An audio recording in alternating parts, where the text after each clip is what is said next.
विद्यार्थियों को Gurugram degree college की ओर से इस ऑनलाइन क्लासेस में हार्दिक स्वागत अभिनंदन है। मैं ओम प्रकाश मेहरा आपको राजनीति विज्ञान के बारे में बताऊंगा। राजनीति विज्ञान की ये पाठ्यक्रम में हमारे दो पेपर होते हैं। एक है राजनीति विज्ञान का मूल आधार और दूसरा है भारतीय राजनीतिक विचार। राजनीति विज्ञान के मूल आधार की हम बात करते हैं तो इसमें आपका पेपर 3 पार्टों में होता है। 3 पार्टों में फर्स्ट आपके 10 क्वेश्चन आते हैं जो 2-2 अंक के आते हैं। वह पार्ट में आपके 7 क्वेश्चन आते हैं जो 7-7 अंक के आते हैं और आपको उसमें 5 क्वेश्चन करने अनिवार्य होते हैं। थर्ड पार्ट में आपके 15-15 अंक के 5 क्वेश्चन आते हैं जिसमें आपको 3 क्वेश्चन करने अनिवार्य होते हैं। अब हम बात करते हैं इसके पाठ्यक्रम की। राजनीति विज्ञान के मूल आधार जो पाठ्यक्रम है इसको भी 5 भागों में डिवाइड किया गया है। 5 भागों में डिवाइड किया गया है। आज हम फर्स्ट यूनिट की फर्स्ट टॉपिक की बात करेंगे। फर्स्ट यूनिट का फर्स्ट टॉपिक है। फर्स्ट यूनिट में हमारे कुल 4 टॉपिक्स हैं जिसमें राजनीति विज्ञान के परंपरागत दृष्टिकोण के क्षेत्र, प्रकृति और परिभाषाओं की बात करेंगे। दूसरा हमारा आता है राजनीति विज्ञान के आधुनिक दृष्टिकोण के बारे में अध्ययन करते हैं। तीसरा आता है आधुनिक राजनीति विज्ञान के व्यवहारवाद का अध्ययन करते हैं और चौथा टॉपिक हमारा आता है राजनीति विज्ञान के उत्तर व्यवहारवाद का अध्ययन। इस प्रकार से हमारा एक यूनिट है वो 4 टॉपिकों में बंटी होती है। फर्स्ट यूनिट में हम अध्ययन करते हैं राजनीति विज्ञान, परिभाषा, क्षेत्र, परंपरागत दृष्टिकोण के अनुसार। इस विचारधारा में इस परंपरागत दृष्टिकोण के बारे में पढ़ने के लिए, समझने के लिए सबसे पहले हम राजनीति विज्ञान के पितामह अरस्तु के बारे में जानना अनिवार्य है। अरस्तु महोदय ने एक परिभाषा दी है कि समाज द्वारा सुसंस्कृत मनुष्य सब प्राणियों में श्रेष्ठतम होता है। अरस्तु महोदय ये कहते हैं कि समाज द्वारा सुसंस्कृत मनुष्य, जो मनुष्य सुसंस्कृत है उन प्राणियों में मनुष्य सबसे श्रेष्ठ है। परंतु जब वह कानून और न्याय के बिना जीवन व्यतीत करता है, हम पर किसी भी प्रकार से कानून और न्याय के जीवन व्यतीत करते हैं तो निकृष्ट हो जाता है, निकम्मा हो जाता है। यदि कोई मनुष्य, ऐसा कोई मनुष्य नहीं है जो समाज में न रह सकता हो या जिसे समाज की आवश्यकता नहीं हो, क्योंकि हर आदमी अपने आप में पूर्ण नहीं होता। तो उसे हम समाज, अगर ऐसा आदमी है जो समाज के बिना रह सकता हो या जिसे समाज की आवश्यकता नहीं है तो हम उसे 2 प्रकार से मान सकते हैं। एक तो वह जंगली जानवर हो सकता है और एक देवता हो सकता है। अब हम बात करते हैं राजनीति विज्ञान के परंपरागत दृष्टिकोण के अनुसार परिभाषा। हम उपयुक्त जो कथन है, अरस्तु महोदय वाला जो कथन है, अरस्तु महोदय की जो परिभाषा है, उस कथन के अनुसार हम एक सामान्य सिद्धांत का प्रतिपादन करते हैं, एक सामान्य नीति का प्रतिपादन करते हैं कि समाज में जो व्यक्ति रहता है वह विभिन्न पक्ष होते हैं उसके। हम अगर समाज विज्ञान के सभी पक्षों का सामूहिक रूप से अध्ययन करते हैं, समाज विज्ञान के सभी पक्षों को जानना चाहते हैं तो हम वो समाज विज्ञान में जान सकते हैं। और मानव के इन विभिन्न पक्षों के अध्ययन को समाज विज्ञानों द्वारा अध्ययन किया जाता है। समाज विज्ञान में जो अलग अलग विषय है, समाज मानव में सामाजिक जीवन, समाज शास्त्र में हम सामाजिक जीवन के बारे में अध्ययन करते हैं, अर्थशास्त्र में हम अर्थ से संबंधित अध्ययन करते हैं, नीति शास्त्र में हम नीति पक्ष का अध्ययन करते हैं। इन शास्त्रों में समाज को राजनीति विज्ञान द्वारा मानव के राजनीतिक पक्षों का अध्ययन किया जाता है। ये सारे पक्ष मिलकर समाज विज्ञानों का, सभी में थोड़ा थोड़ा अंश शामिल करके हम राजनीति विज्ञान का अध्ययन करते हैं। अब ये राजनीति विज्ञान की जो विभिन्न परिभाषाएं हैं उनके अनुसार हम परंपरागत दृष्टिकोण से राजनीति विज्ञान के अध्ययन को 3 पार्टों में बांट सकते हैं।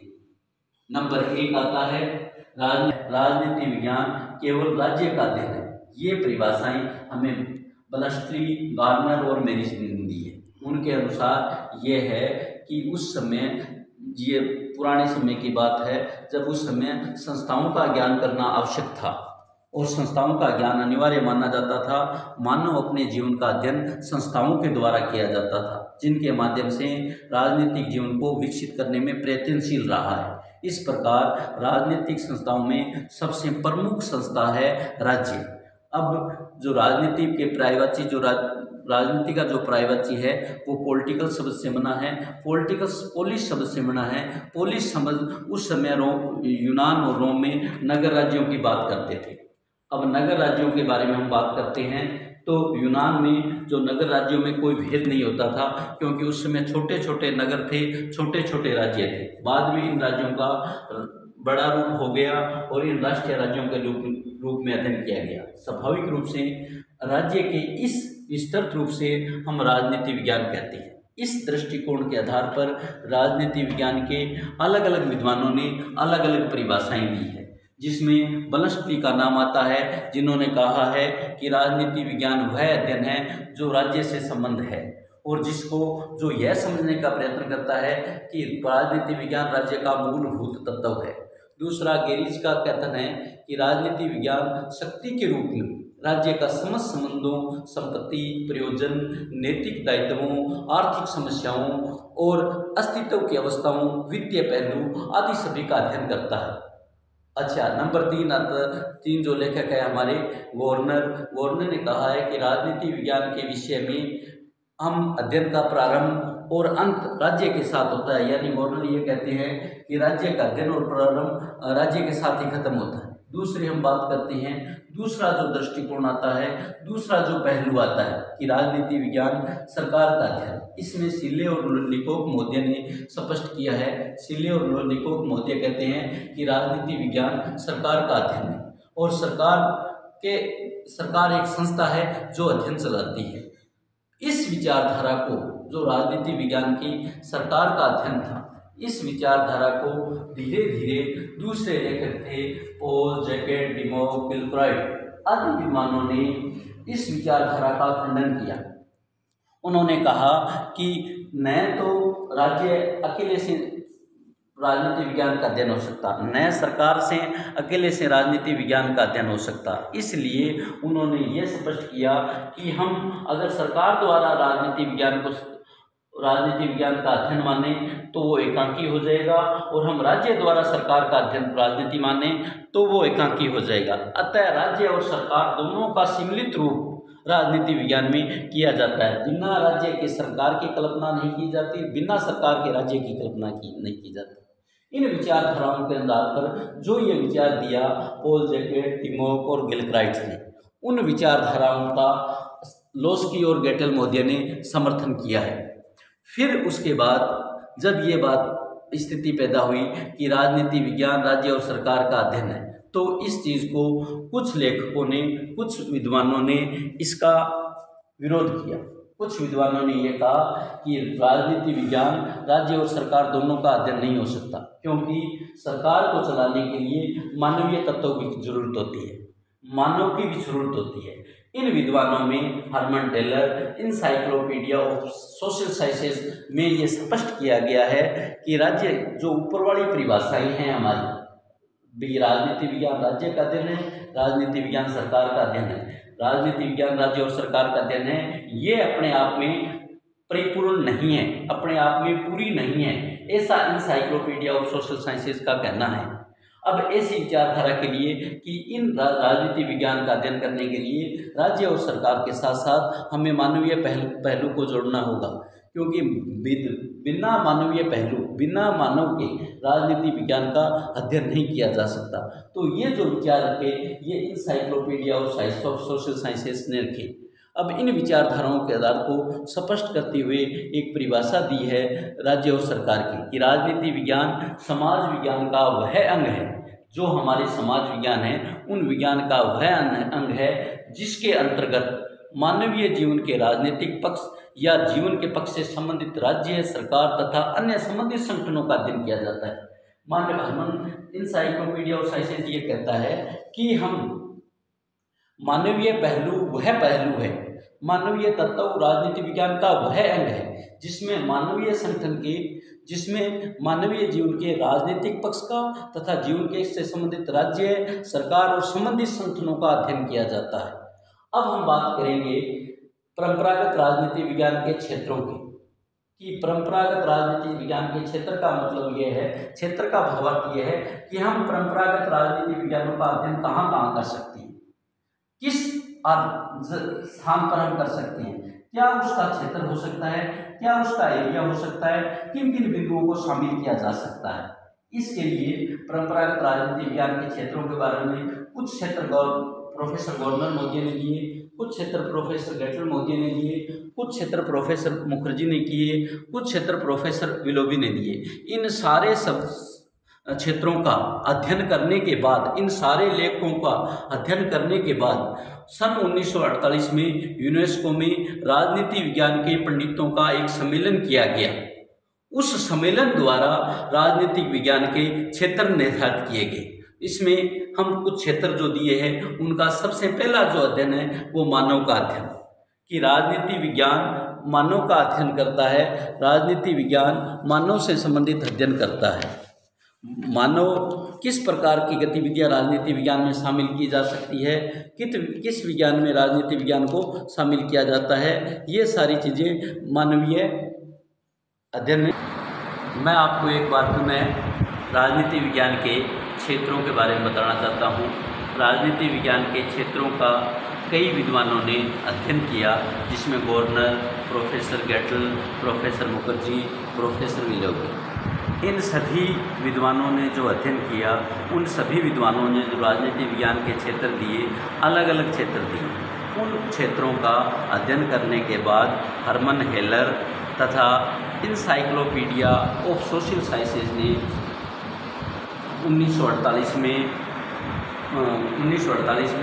यूनेस्को में 1948 में राजनीति विज्ञान के पंडितों द्वारा एक सम्मेलन किया गया, जिस सम्मेलन में राजनीति विज्ञान के क्षेत्रों का निर्धारण किया गया।